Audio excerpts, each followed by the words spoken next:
नमस्कार विद्यार्थियों, आज के इस लेक्चर में हम पढ़ रहे हैं एमए फाइनल में कहीं एमए प्रीवियस में समास की प्रक्रिया भाग आती है। यानी समास कोई भी बनता है तो वह पद कैसे सिद्ध हुआ उसका वर्णन आता है। तो देखिए, आज हम पढ़ेंगे, इससे पहले जो हमने पढ़ा था, देखिए आप पढ़ रहे थे समानाधिकरण तत्पुरुष।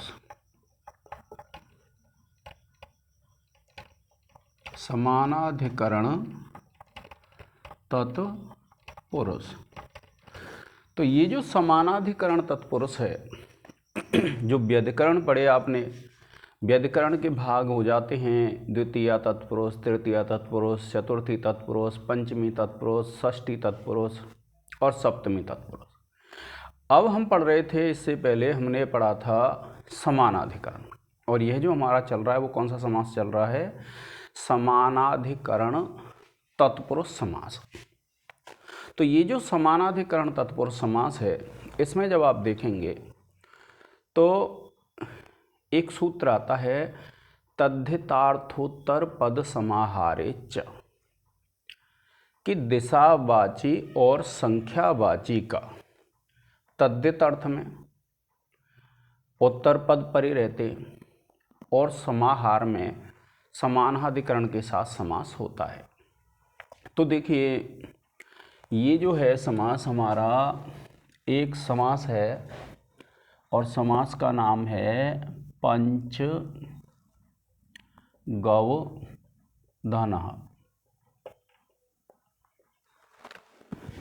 क्या नाम है? पंचगव्यधनः, अर्थात पंचगावो धनम यस्य स। इसका अगर विग्रह करेंगे तो क्या होगा? पंच गावो धनम यस्य स, अर्थात 5 गायें हैं, धन जिसका ऐसा, उसको क्या कहेंगे हम? पंचगव्यधन। अर्थात जिसके पास 5 गायें हैं उसको क्या कहेंगे आप? पंचगव्यधन कहेंगे। पंचगावो धनम यस्य स, अर्थात जिसके पास 5 गायें हैं वह क्या कहलाएगा? आपका पंचगव्यधन। अब देखिए, ये क्या है?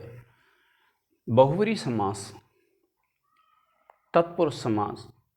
तो अवान्तर तत्पुरुष समास होता है, बहुव्रीहि समास होता है। तो पहले जब इसका प्रारंभ करेंगे तो किससे होगा? आपका बहुव्रीहि समास से होगा।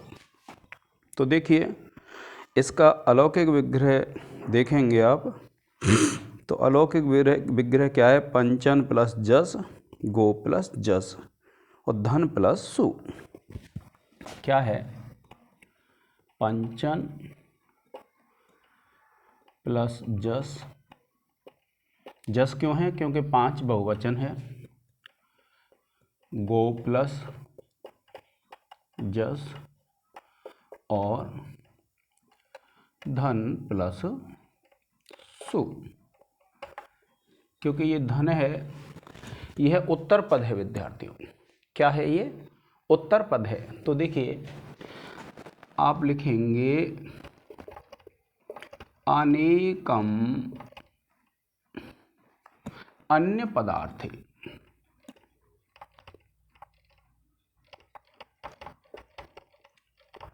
सूत्र से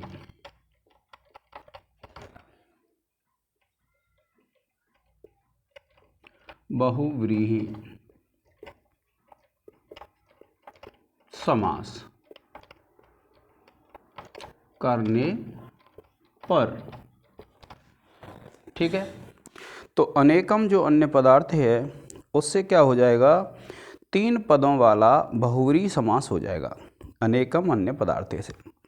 अब जब समास हो जाएगा तो फिर क्या करेंगे? हम इसकी प्रातिपदिक संज्ञा करेंगे पूरे की। तो आप लिखेंगे पंचन प्लस जस गो प्लस जस और धन प्लस सु। ये क्या है? त्रिपदा बहुव्रीहि है। त्रिपदा क्यों कहते हैं इसको? क्योंकि 3 पद हैं, 1, 2 और 3। तो आप लिखेंगे, आप सूत्र है आपको पहले से याद होगा, कृत तद्धित समासाश्च। तो आपको पता है ये सूत्र क्या करता है, या तो कोई कृदंत हो। कृदंत क्या होता है? जिसमें कृत प्रत्यय लगते हैं।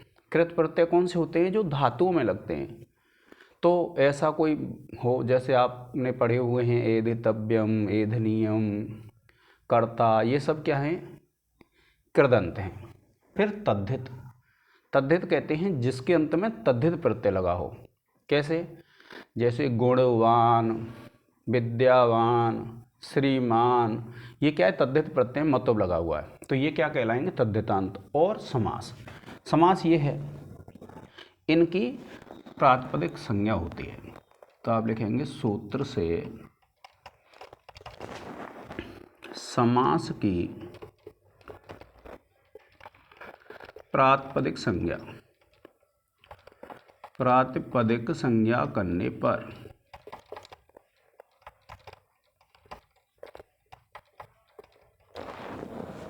ठीक है। अब देखिए, इसमें जब आप क्या करेंगे, अब आपको पता है ये सुप हैं, तो हम इन सुपों का लोप कर देंगे। अब देखिए, पंचन प्लस गो प्लस धन, ये शेष रह जाएगा और आप सूत्र लगा देंगे। कौन सा सूत्र है? सुपो धातु प्रातिपदिकयोः।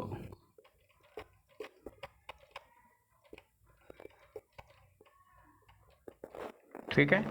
तो इसका अर्थ क्या है? धातु और जो प्रातिपदिक होता है, क्योंकि ये इसकी क्या की हमने? प्रातिपदिक संज्ञा। तो जो धातु और प्रातिपदिक होता है उसके सुप, सुप कौन होते हैं?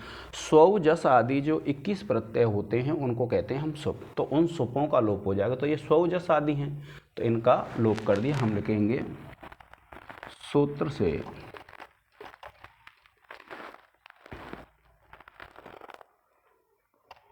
समास के, प्रातिपदिक के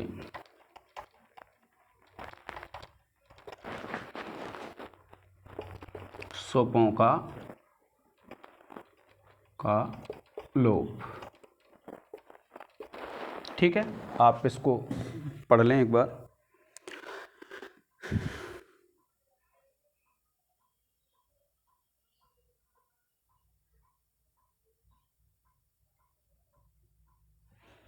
अब देखिए, यहाँ क्या है कि ये पंचन शब्द है और ये गो शब्द है। ये दोनों कैसे हैं? समानाधिकरण हैं। तो इस समानाधिकरण में क्या है? समास हो जाएगा। देखिए, आप लिखेंगे पंचन प्लस गो प्लस धन। तो आप लिखेंगे तद्धे तार्थोत्तर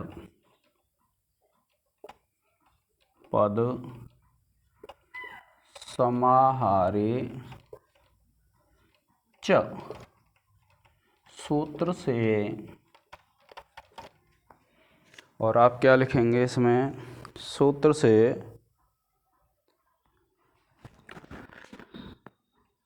बहुव्रीहि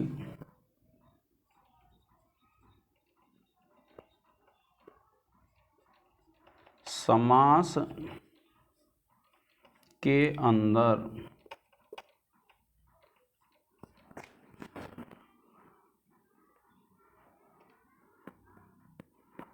पंचन संख्यावाची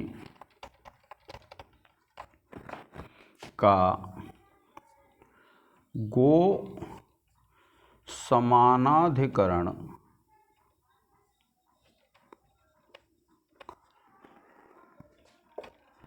के साथ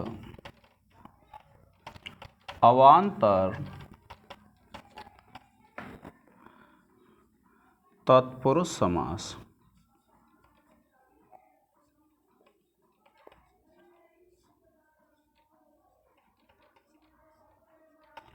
अब देखिए, ये जो तत्पुरुष समास होता है, आप सभी जानते हैं कि यह वैकल्पिक तत्पुरुष है।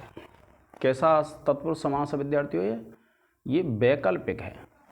वैकल्पिक किसको कहते हैं? जिसमें हम समास कर भी सकते हैं और हमारी इच्छा हो तो हम समास नहीं करें तो भी क्या कार्य हो जाता है, तो उसको कहते हैं वैकल्पिक समास।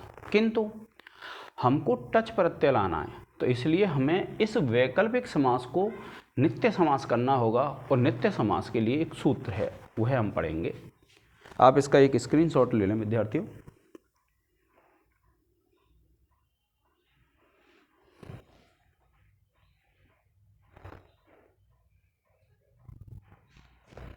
अब देखिए,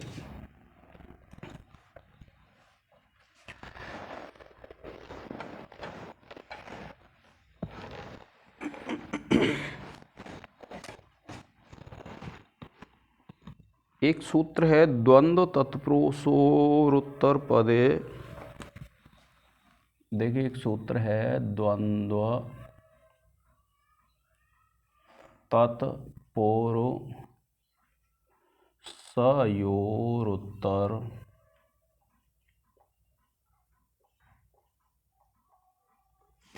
द्वंद्व तत्पुरुषयोरुत्तर पदे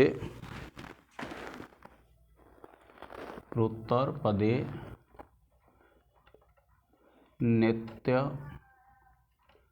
समास वचनम। ये वार्तिक है विद्यार्थियों, लघु सूत्र है, वार्तिक है, दोनों लिखा हुआ है। तो इसका अर्थ है उत्तर पद रहने पर। क्या अर्थ है? उत्तर पद रहने पर अवान्तर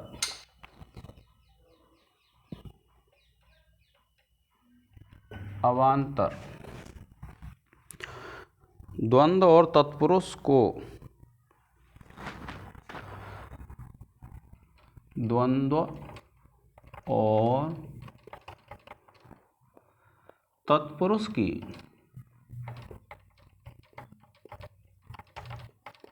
नित्यता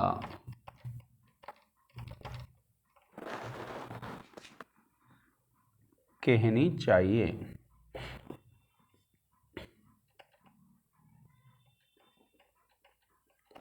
इसका तात्पर्य ये है कि कोई अवान्तर द्वंद्व हो, उसमें उत्तर पद हो या तत्पुरुष हो। देखिए, द्वंद्व और तत्पुरुष, तो यहाँ उत्तर पद है, तो उत्तर पद है इसलिए यह वैकल्पिक समास नहीं होगा। कैसा समास होगा? ये नित्य समास होगा विद्यार्थियों। आप इसका एक स्क्रीनशॉट ले लें विद्यार्थियों। सिद्धि में आपको इसका अर्थ नहीं लिखना है विद्यार्थियों।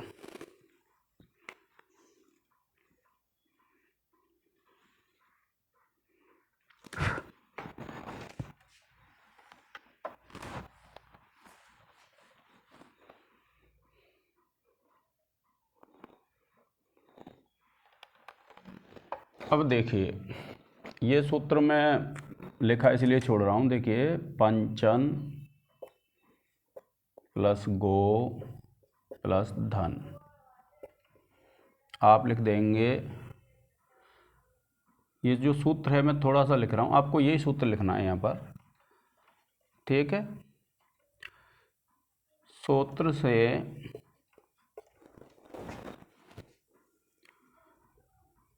तत्पुरुष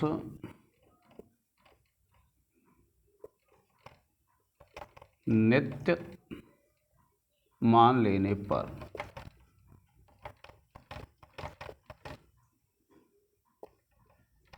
ठीक है। अब देखिए, आप क्या लाएंगे? इसमें टच प्रत्यय लाएंगे और सूत्र है गोर तद्धित लुकी। कौन सा सूत्र है? गोर तद्धित लुकि, ये सूत्र है और इसका अर्थ है तद्धित का लुक न हुआ हो तो, क्या अर्थ है विद्यार्थियों, ये सूत्र है और इसका अर्थ है तद्धित का लुक न हुआ हो तो, तद्धित का लुक न हुआ हो तो गो शब्द जिसके अंत में हो, तो गो शब्द जिसके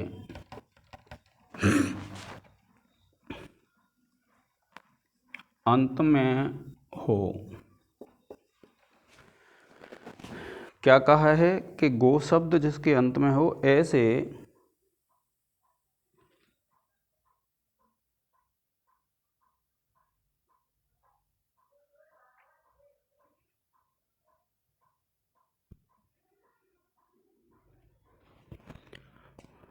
ऐसे तत्पुरुष समास से परे समासांत टच प्रत्यय हो और वह तद्धित संज्ञक हो।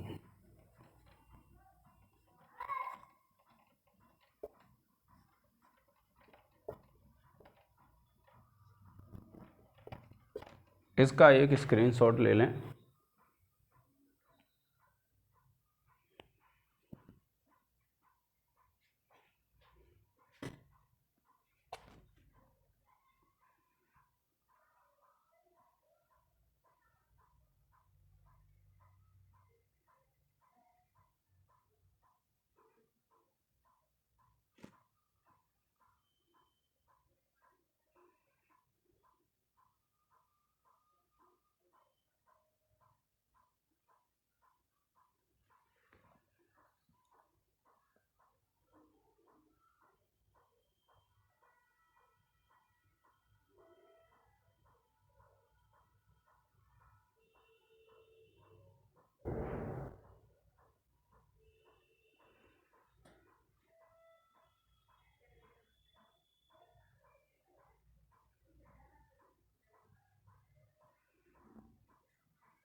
अब देखिए, कर लिया आपने ये,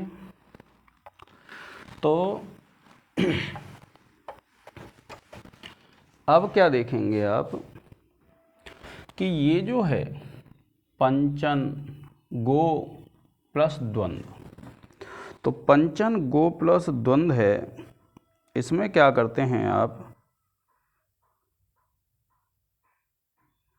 पहले तो हम कर लेंगे इस ना का लोप, तो आप लिखेंगे पंच प्लस गो प्लस धन, ठीक है। सूत्र लग जाएगा न लोपः प्रातिपदिकान्तस्य, आप लिखेंगे सूत्र से, क्योंकि आपको पता है इस सब की आपने प्रातिपदिक संज्ञा की है, से प्रातिपदिक के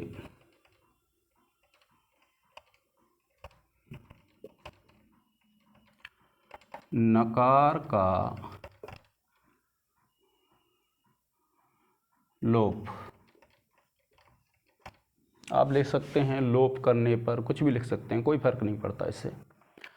अब देखिए, जब इसका लोप हो जाएगा फिर आप क्या करेंगे, इस गो के बाद ले आएंगे टच, तो आप लिखेंगे पंच गो प्लस टच और ये धन तो है ही, और सूत्र लग जाएगा अभी आपने जो लिखा था गोरतद्धित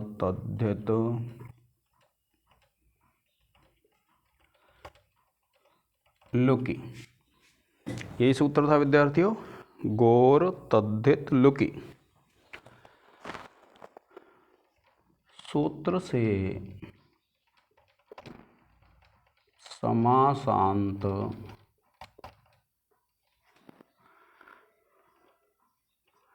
टच प्रत्यय आगम।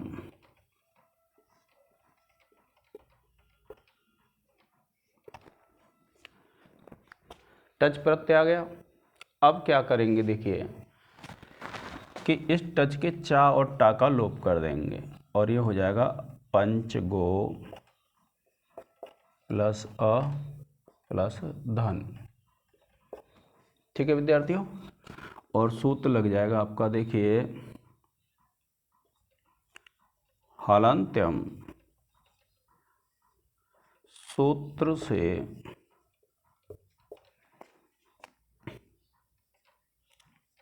टच के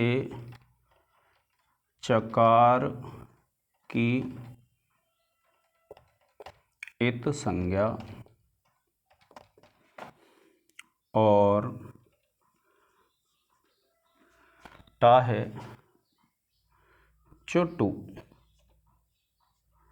चुटू सूत्र, ये सूत्र है, ये सूत्र है। सूत्र से टच के, ये हलंत है विद्यार्थियों, टकार की इत संज्ञा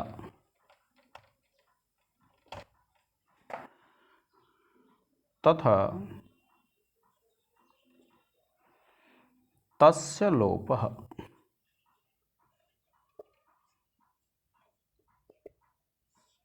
सूत्र से इत संज्ञक चकार और टकार का लोप।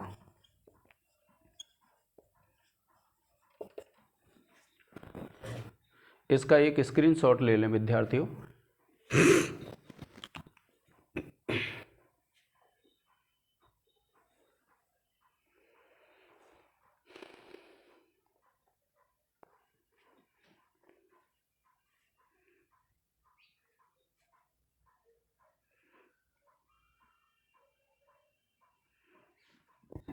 फिर देखिए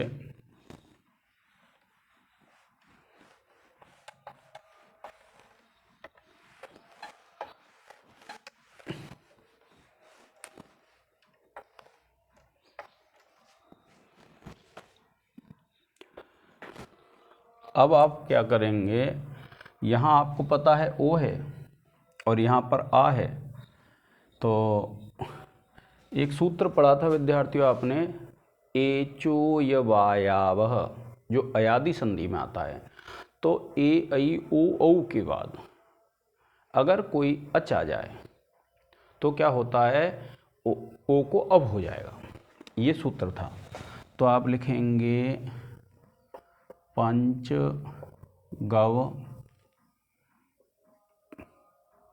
प्लस अ प्लस धन। ठीक है विद्यार्थियों, और आप सूत्र लिख देंगे एचो य वा या वह।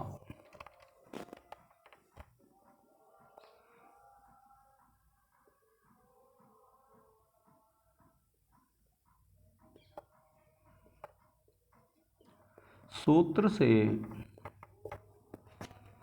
एच, और एच क्या है आपको पता है, ओ है, को अब आदेश करने पर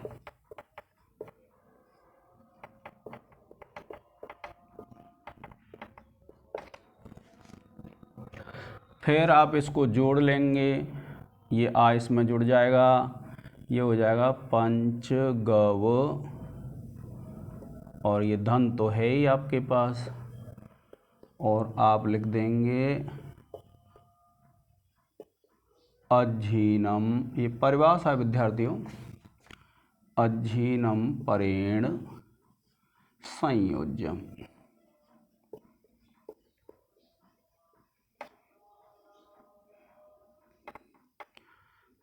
परिभाषा से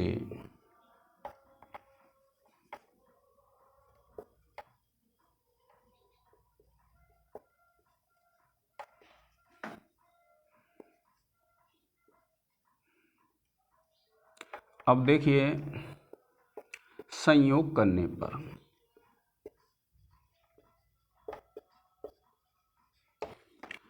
क्योंकि देखिए ये अचहीन है जिसमें स्वर नहीं है, तो इसको इसमें जोड़ देंगे, ये अर्थ है इसका।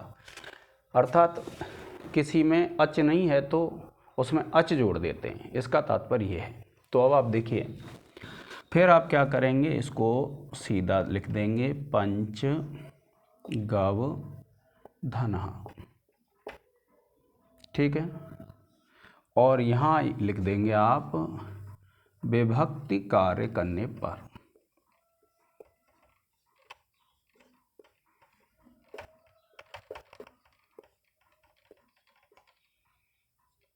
रूप सिद्ध, ठीक है विद्यार्थियों। विभक्ति कार्य करने पर आपका रूप सिद्ध हो जाता है। अब देखिए विभक्ति कार्य क्या होता है, आप जानते होंगे। जब आपने राम आदि की सिद्धि की हैं, तो आपने राम आदि की जब सिद्धियां की हैं, तो राम की सिद्धि आपने जब की तो आप क्या करते हैं, राम के बाद सू लाते हैं, सू के ऊ का लोप करते हैं, फिर सा रह जाता है, सा को रू में बदलते हैं ससज सोरू सूत्र से, फिर रू के ऊ का लोप करते हैं उपदेश यजनुनासिक के तौर तस्य लोप से, और ऊ का लोप हो जाए रा रह जाता है, फिर विरामो अवसानम एक सूत्र है उसको लगाते हैं हम, जिससे हम रा की क्या करते हैं, अवसान संज्ञा करते हैं। और जब अवसान संज्ञा हो जाती है विद्यार्थियों, तो फिर खरवसानयोर विसर्जनीय सूत्र से उसको विसर्ग कर देते हैं। तो यह सब क्या है, विभक्ति कार्य कहलाता है। अगर आपको ऐसा लगता है कि ज़्यादा नंबर की सिद्धि है तो आप विभक्ति कार्य भी कर देंगे, और अगर आपको लगता है कि ज़्यादा नंबर की सिद्धि नहीं है, 2, 4, 5 नंबर की है, तो जैसे मैंने आपको कराई है यहीं समापन कर देना है। और अगर ऐसा होता है कि ज़्यादा नंबर की है, तो यहाँ से जैसे आप संयोग कर देंगे, फिर सू ले आएंगे, सू के बाद सू को रू कर देंगे, सा को फिर विसर्ग कर देंगे, ये प्रक्रिया और करनी है। तो आज के इस लेक्चर में विद्यार्थियों इतना ही। जैसे जैसे समय मिलेगा हम पढ़ते रहेंगे। ग्रामर का जो समास प्रकरण है उसको हम पढ़ रहे हैं, तो आगे की वीडियो में हम समास प्रकरण को निरंतर पढ़ते रहेंगे। आज के इस लेक्चर में इतना ही। जय हिंद, जय भारत। और आपके जितने भर साथी हैं उनके लिए वीडियो शेयर करते रहें। नमस्कार।